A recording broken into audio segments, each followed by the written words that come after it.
হঠাৎ করে লাইভে চলে আসলাম। তো বন্ধুরা যে যেখানে আছেন তো সারা দিন লাইভে আসছি, আমি ডাটা দিয়েই লাইভ করতেছি। ব্যাপারটা কি, যোগ দেন আপনারা। হ্যাঁ, এই তো যোগ দিতেছেন বন্ধুরা। আপনারা যোগ দিলেই আমি লাইভটা শুরু। হ্যাঁ, কমরেড হৃদয় খান, আমাকে কি ঠিকঠাক মতো শোনা যায়? শোনা যাচ্ছে? একটা কমেন্টস করে জানান সব ঠিক আছে কিনা।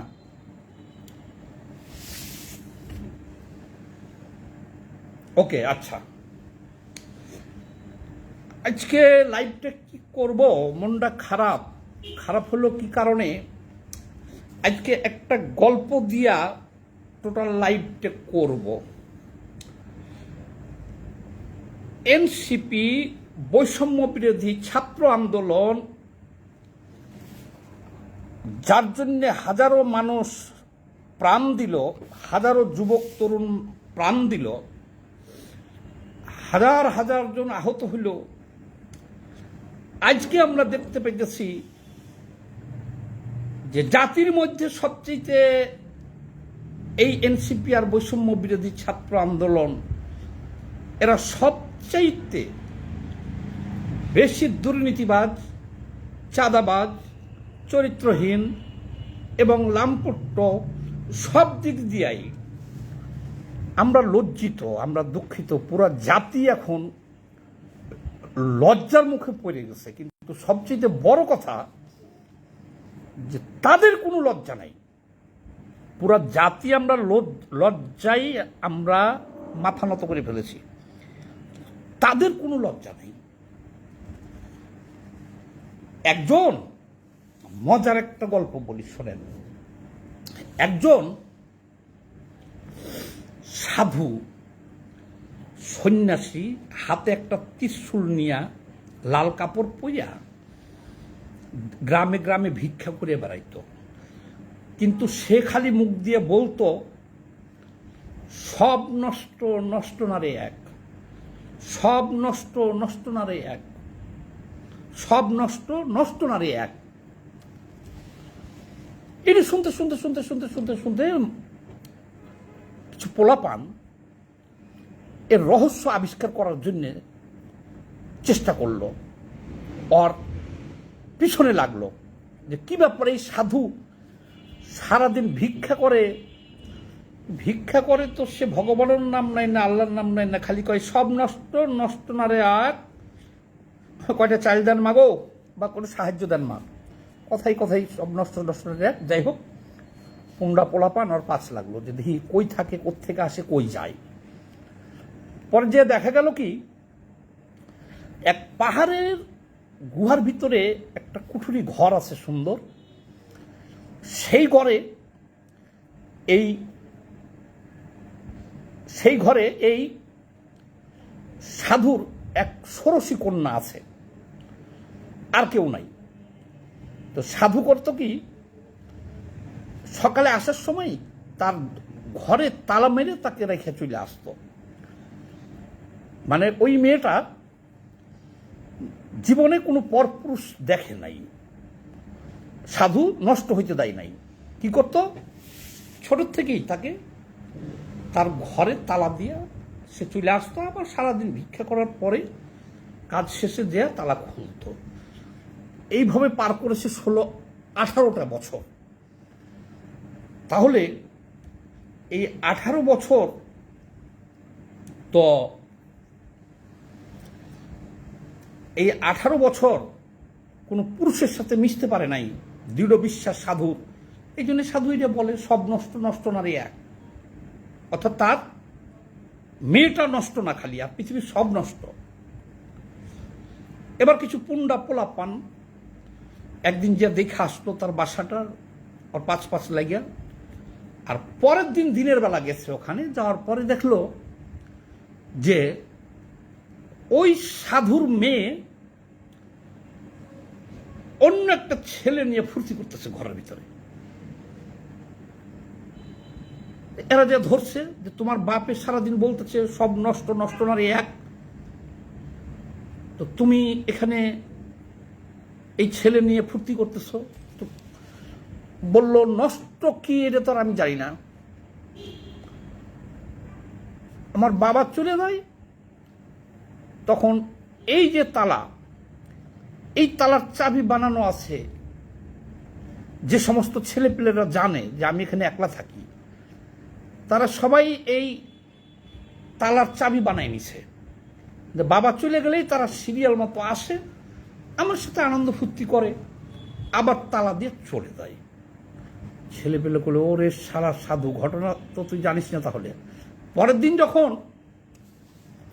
ওই সাধু আবার ওই গ্রামে গেছে, যে বলতেছে সব নষ্ট, নষ্ট নারী এক, সব নষ্ট, নষ্ট নারী এক। এবার পোলাপান বলতেছে আরে শালা সাধু, সেইটাও নষ্ট, তুই বাসেই চেয়ে দেখ। সন্ন্যাসী কয় কি রে, এটা আবার কি হলো আজকে? আবার যখন সন্ন্যাসী আর এক বাড়িতে যে বলতেছে সব নষ্ট, নষ্ট নারী এক, সাহায্য দেন মাগো, পোলাপান তো পাশে লাগিয়ে আছে, বলতেছে আরে সাধু সেইটাও নষ্ট, তুই এখন বাসাই যে দেখ। সাধুকে বারবার এটা বলাতে মনটা খারাপ হয়ে গেছে, সে চলে গেছে বাসায়, ফিরে যায়, ভিক্ষা করবো না। কিন্তু বাসায় যা দেখে তার মেয়ে অন্য ছেলেদের নিয়ে ফুর্তি করতেছে। সাধু বলতেছে হাই হাই, আজ 16 বছর মেয়েটারে আটকে রাখলাম, 18 বছর, আর এই জন্যই আমি বলি সব নষ্ট, নষ্ট নারী এক, মানে পৃথিবী নষ্ট হলে আমার মেয়ে নষ্ট না। আর আজকে পোলাপান আমাকে বলল কি সেইটাও নষ্ট, বাসায় যে দেখ। আচ্ছা দেখি ঠিকই তুই নষ্ট মা। আমরা জাতি মনে করেছিলাম সব নষ্ট, জামাত নষ্ট, বিএনপি নষ্ট, ক্ষমতায় গেছে যারা, জাতীয় পার্টি ক্ষমতায় গেছে, বিএনপি গেছে, আওয়ামী লীগ গেছে, সব নষ্ট। তাহলে যে সমস্ত তরুণ টকবগে ইউনিভার্সিটি পড়ুয়া ছেলে মেয়েগুলা আমাদেরকে স্বপ্ন দেখাইতেছে, বৈষম্যের কথা বলতেছে, লুটপাটের বিরুদ্ধে কথা বলতেছে, মানে বৈষম্য থাকবে না, বৈষম্যর বিরুদ্ধে কথা বলতেছে, তাহলে এই সব দল নষ্ট হইলেও এরা তো নষ্ট না। এরা সব, কেউ বিয়ে শাদী করে নাই, সংসার নাই, এদের এত টাকা পয়সারও দরকার নাই, এরা লুটপাটও করবে না। তাইলে ওরা যখন বৈষম্যের কথা বলল যে সব নষ্ট, আমরা নষ্ট না, সারা জাতি আমরা তাদেরকে সমর্থন দিলাম, এই বৈষম্য বিরোধী ছাত্রদের এই ব্যানারকে, সারা জাতি। ও মা, এখন যা দেখি আরে ওই সাধু যে বলছিল এটা তো তার চাইতে ভয়াবহ, সব নষ্ট, নষ্ট না রে এক, আরে হেইটাই নষ্ট বেশি, ঘরে যে দেখ।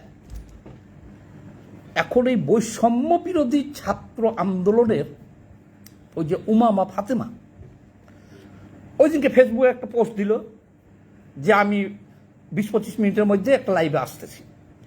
আমি পোস্টটা পেয়ে যোগাযোগ করলাম যে কী ব্যাপার, তো রিপ্লাই করলো যে ভাইয়া আমি আজকে খুব গুরুত্বপূর্ণ, আগে বলবো না, তবে আমি আজকে কথা বলবো এই বৈষম্য বিরোধীর জন্ম ইতিহাস, এনসিপি, এগুলো নিয়ে আমি আজকে কথা বলবো।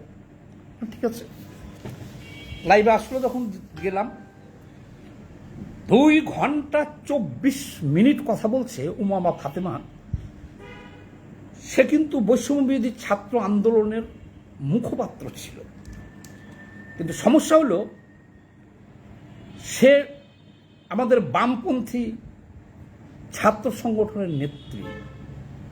বামপন্থীদের আবার একটু সমস্যা আছে, তারা ওগুলো করতে পারবে না। সে ইচ্ছে করলে গা ভাসিয়ে দিতে পারত, কোটি কোটি টাকা হাতে দিতে পারত, তার যে পরিচিতি, তার যে ক্ষমতা, তার যে মুখপাত্র, সে বৈষম্য বিরোধী ছাত্র আন্দোলনের মুখপাত্র সে। কিন্তু সে 2 ঘন্টা 24 মিনিট অনেক সময় আবেগপ্রবণ হয়ে কাঁদছে, অনেক কথা বলছে। তো মূল যে কথাটি বলছে উমামা ফাতেমা সেটা হলো যে এই যে চাঁদাবাজি চলতেছে, এটা তো কথা বলছে 2 ঘন্টা 24 মিনিট লাইভ, পুরোটাই আমি শুনছি লাইভের সময়তেই। হেয়ার রোডে কে থাকে? ছাত্র উপদেষ্টারা থাকে। হেয়ার রোডে বসে সিদ্ধান্ত হয় রীতিমতো সমস্ত চাঁদাবাজি অপকর্ম যা আছে সব সারা দেশ ছড়িয়ে ছিটিয়ে হয়, কিন্তু হেয়ার রোডে বসে এটা সিদ্ধান্ত হয়। উমামা ফাতেমা বলছে যে এই যে 10 লাখ টাকার চাঁদা আনতে যে ধরা পড়ছে, 10 লাখ আগে নিচে আরো 40 লাখ আনতে যে ধরা পড়ছে, বলছে এটির শিকড় অনেক গভীরে। সেটা হলো হেয়ার রোড মানে মন্ত্রীপাড়া মানে উপদেষ্টাদের। উনি যা বলছে তা তো বলছে, উনি তো হাতে হাড়ি ভেঙে দিছে। এখন আমরা কি দেখতেছি?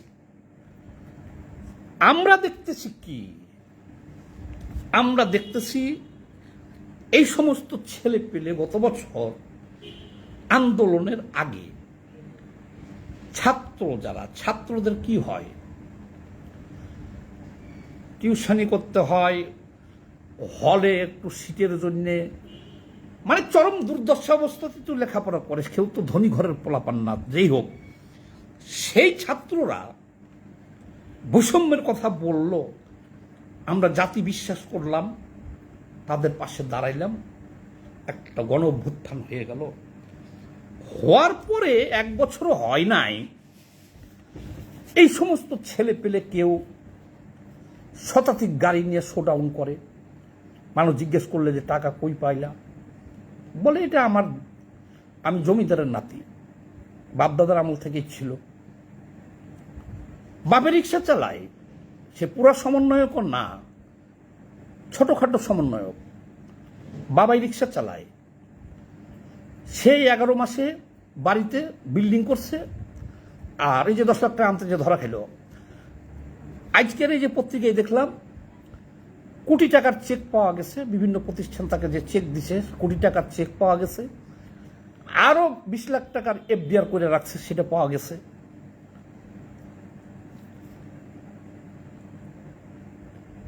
শুধু চাঁদাবাজি ওই এক জায়গায় না। আর একজন সমন্বয়ক হান্নান এই বিপ্লবের অভ্যুত্থানের পরে বলছে আমার বাবা মাদ্রাসার শিক্ষক, 10,000 টাকা বেতনে চাকরি করে, একটা টিনের ঘর কোন রকম থাকি, বিল্ডিং করে ফেলছে এখন। তো এরা তো একেবারে ডেম কেয়ার যে আমি এই আমার টিনের ঘর, তাহলে আজকে অভ্যুত্থানের পরে আমি সমন্বয় ক্ষমতায়, এখন এই রাতারাতি এটা বিল্ডিং করে ফেলতে হবে। আর তাহলে আশেপাশের মানুষ তারা কি বলবে আমাকে, যে টাকাটা কোথায় পাইলাম? কিন্তু এদের তো দেখতেছি যে ভবিষ্যতে আর আইনের আওতায় আসবে সে ভয় তো নাই, সামান্যতম লজ্জা শরমও তো নাই। যে আমার বাবাকে চিনে, দাদাকে চিনে, এই টিন শেড বাড়ি আমার। এখন আমি বৈষম্য বিরোধী ছাত্র আন্দোলনে যেয়া এখন এখানে যদি আমি রাতারাতি বিল্ডিং করে ফেলাই, তাহলে আশপাশের মানুষ কি বলবে, সাংবাদিকরা কি বলবে? আর এইটা তো সারা দেশে যাবে। কত ডেঞ্জারাস কাজ হয়েছে দেখেন। উমামা ফাতেমার 2 ঘন্টা 24 মিনিটের লাইভ তো আছে, আর আমরা যে চিত্র দেখতেছি সারা দেশের, তারা অভ্যুত্থানের পরপরই সচিবালয়ের নিয়ন্ত্রণ নাই, ডিসি নিয়োগ, ডিসি বদলি, সচিব বদলি, সারা দেশের ইওনো টিওনো ওসি এসপি নিয়োগ বদলি বাণিজ্য একছত্রভাবে তারা করতেছে, আমরা দেখি নাই। সাংবাদিকরা যাতে এটা লিখতে না পারে তার জন্যে সাংবাদিকদের সচিবালয়ে ঢোকার যে পাস ক্রিয়েশন কার্ড, সেই কার্ড বাতিল করে দেওয়া হলো। কোনো সাংবাদিক যেতে পারে নাই, ফ্রি স্টাইলে। আচ্ছা, তারপরে তাদের বিরুদ্ধে এই চাঁদাবাজির অভিযোগ, মংলা বন্দর থেকে, রাজশাহী থেকে, টেকনাফ থেকে, তেঁতুলিয়া থেকে, গুলশান থেকে, ঢাকা থেকে, সবখান থেকে আসতেছে, ওপেন আসতেছে, ডোন্ট কেয়ার। কয়দিন আগে 8 লাখ টাকা একটা ছেলে নিল, ভিডিও ভাইরাল হইল। তারা বলছে এটা পার্টিকে দিচ্ছে, তারা ডোনেশন ওই এলাকাতেই, বসুন্ধরায়। তারপরে 10 লাখ আনছে আরো একখান থেকে। এরকম অসংখ্য ঘটনা, চাঁদাবাজির ঘটনা সামনে চলে আসছে। শুধু যে চাঁদাবাজির ঘটনা, দখলবাজির ঘটনায় সামনে আসতেছে তা না। তাহলে এখন তুষার, নীলা ইসরাফিল নামে মেয়েটাকে সাথে যে মোবাইল কনভারসেশন, সেটাতে কি দেখলেন? নীলা ইসরাফিল অভিযোগ করলো এনসিপির একজন নারী নেত্রী যে আমাকে অনৈতিক প্রস্তাব দিছে এবং আমার সম্ভ্রমহানির চেষ্টা করছে। এটা ভাইরাল হয়ে গেল। সেই তুষারের কোনো বিচার না কইরা সেই নীলা ইসরাফিল এখন স্ট্যাটাস দিতে বাধ্য হয়েছে, বা তারাও বলছে যে নীলা ইসরাফিল এখন আর, মানে তাকেই বহিষ্কার করা হয়েছে। একজন নারীর সম্ভ্রমহানির চেষ্টা করা হলো, সেটার বিচার না করিয়া সেই তুষার নির্লজ্জের মতো সারা দুনিয়া দৌড়াইয়া বেড়াইতেছে, কিন্তু সে মেয়েটাকে সরিয়ে দেওয়া হলো। তাইলে এদের চরিত্র ত্রুটি, এই কাদের হাতে পড়ে গেছে দেশটা? আমরা আশ্চর্য না হয়ে তো পারতেছি না যে দেশটা এখন আওয়ামী লীগ 15 বছর শাসন করছে। এরকম ভাবে কি এখানে 10 লাখ আনতে যে ধরা পড়ছে, ওখানে 20 লাখ আনতে যে ধরা পড়ছে, এখানে ডিসি বদলি করতে যে ধরা খাচ্ছে, এরকম ভিডিও আপনারা পাইছেন? একটা দুইটা পাইছেন? তাহলে কি আওয়ামী লীগ লুটপাট করে নাই? এখন তো দেখতেছে আওয়ামী লীগ লুটপাট করলেও তো তারা বুঝে শুনে করছে, আর এরা তো করতেছে একেবারে ওপেন। এখন তাদের ভবিষ্যৎ কি? এখন যে সারা দেশে তারা যে জনগণের কাছে যাইতেছে, দেখলাম সারা দেশ ঘুরতেছে, জনগণ তো প্রতিদিনই দেখতেছে তাদের চারিত্রিক ত্রুটি, চাঁদাবাজি। রূপায়ণ টাওয়ারে বিশাল অফিস নিয়ে রাজকীয়ভাবে পার্টি অফিস চালাইতেছে। টাকা আসে কোত্থেকে ভাই? এই যে 64 জেলায় পুরা গাড়ির বহর নিয়ে ঘুরে বেড়াইতেছে, টাকা আসে কোথায় ভাই? কোথা থেকে ভাই? এটাই তো ধরবো জনগণ। তাহলে আমরা তাদেরকে বিশ্বাস করলাম। এখন জনগণের প্রশ্ন তো এটাই হবে যে তারা ক্ষমতায় না যেয়েই যদি এই অবস্থা করে, ক্ষমতায় গেলে তারা কি করবে? দেখি তো কমেন্টসগুলো কারা কারা করছেন। আমাদের চুয়াডাঙ্গা জেলা বাংলাদেশের কমিউনিস্ট পার্টি মার্ক্সবাদীর সভাপতি আমরা তারেক ইসলাম ভিডি কি লিখছেন? লাল সালাম ও অভিনন্দন। জুলাই বিপ্লব হলো রাজনৈতিক সত্য, ইতিহাস সুয়োরানি আর দুয়োরানি। সারা গায়ের কাটা খুলল একজন, আর 2 কাটা খুলে হয়ে গেছে উপদেষ্টা। খালি যে উপদেষ্টা হয়েছে তা না, আমরা এখন অল্প শোকে কাতর, অধিক শোকে পাথর। এরা তো পুরো দেশে ওপেন চাঁদাবাজি শুরু করছে। সুন্দর একটা কমেন্টস করার জন্য ধন্যবাদ কমরেড। আর কারা আছেন? কমরেড হৃদয় খান লিখছেন কি, টোকাইরা চাঁদাবাজি আর রাষ্ট্রের টাকার ব্যবহার করছে। এটা একেবারে ব্যবহার তো অনেকেই করে, তো এখন এটা যদি গোপনে করতো তাহলে তাও একটু মনটা বুঝ দিতে পারতাম। এরা তো যা কিছু করতেছে সব ওপেনে। নারী কেলেঙ্কারিও করতেছে ওপেনে, আর্থিক কেলেঙ্কারিও করতেছে ওপেনে। একে মণ্ডল লিখছেন কি, জুলাই বিক্রি করে খাচ্ছে যারা, জাতি তাদের ক্ষমা করবেন না। আপনার সাথে একমত। সুন্দর একটা কমেন্টস করার জন্য ধন্যবাদ। আরো অনেকেই আমাকে দেখছেন, আর কোনো কমেন্টস এখানে নাই। তো যাই হোক, যারা এই লাইভটা দেখছেন সবাই একটু বেশি বেশি করে শেয়ার দিয়ে দিন। কেউ তো এদের বিরুদ্ধে কথা বলে না, দেখেন আমরা বলি, প্রকাশ্য বলি, এদেরকে চাঁদাবাজ হিসেবে যা দেখি চোখ দিয়ে তাই বলি। তাহলে আমরা যদি, আপনারা যদি ভয় পান, এটা শেয়ার দিতেও যদি ভয় পান, তাহলে এই দেশটা ছেড়ে তাদের কাছে ছেড়ে দিয়ে চলে যাওয়া ভালো না? আমরা তো চাঁদাবাজকে চাঁদাবাজ বলতে পারি, আমরা তো দুর্নীতিবাদ বলতে পারি। শুধু চাই আপনাদের একটু ভালোবাসা, সবাই একটু বেশি বেশি করে শেয়ার দিয়ে দিন। এটা আবার চলে যাবে ভয়েস অফ ফ্যাক্ট ইউটিউব চ্যানেলে। আমার ভয়েস অফ ফ্যাক্ট দর্শক শ্রোতা বন্ধু, আপনাদের সবাইকে অভিনন্দন। আর সবাই একটু বেশি বেশি করে শেয়ার দিয়ে দেন। এখনকার মতো বিদায়, খোদা হাফেজ।